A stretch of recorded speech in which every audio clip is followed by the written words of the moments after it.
ഓണൊക്കെ അല്ലേ വരുന്നത്, നമുക്ക് വർക്ക് കാര്യങ്ങളൊക്കെ ആയി അത്യാവശ്യം തിരക്കായി നടക്കുന്ന സമയത്ത് ഒന്ന് റിലാക്സ് ആവാൻ വേണ്ടിയിട്ട് ഒരു ചെറിയ പരിപാടി ഉണ്ടാക്കിയതാണ്. അപ്പോൾ സ്കൂൾ കാലഘട്ടത്തിൽ മാത്രമേ നമ്മൾ ഓണ സെലിബ്രേഷനൊക്കെ നടത്തിയിട്ടുള്ളൂ. ഇപ്പോൾ ഒന്ന് വെറുതെ ഒരു ചെറിയ പരിപാടി ഉണ്ടാക്കിയതാണ്. എങ്ങനെയുണ്ട് നോക്കി അഭിപ്രായം പറയൂ.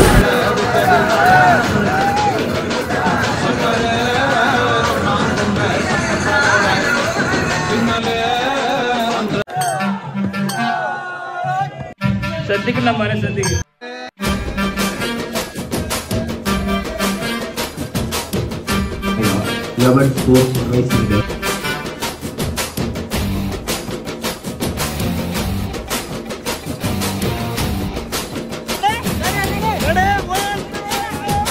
ಸಖತ್ತಾಗವಳೆ, ಸುಮ್ನೆ ನಗ್ತಾಳೆ, ಕದ್ದು ನೋಡ್ತಾಳೆ, ಬಿದ್ದೆ ಬೀಳ್ತಾಳೆ.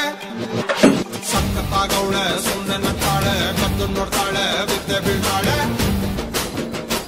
ಸಕ್ಕರೆ ನನ್ನ ಬೊಮ್ಮೆ ಸಖತ್ತಾಗವಳೆ, ತಿನ್ನಲೆ ಅಂದ್ರೆ ಯಾಕೋ ಸುಮ್ನೆ ನಗ್ತಾಳೆ.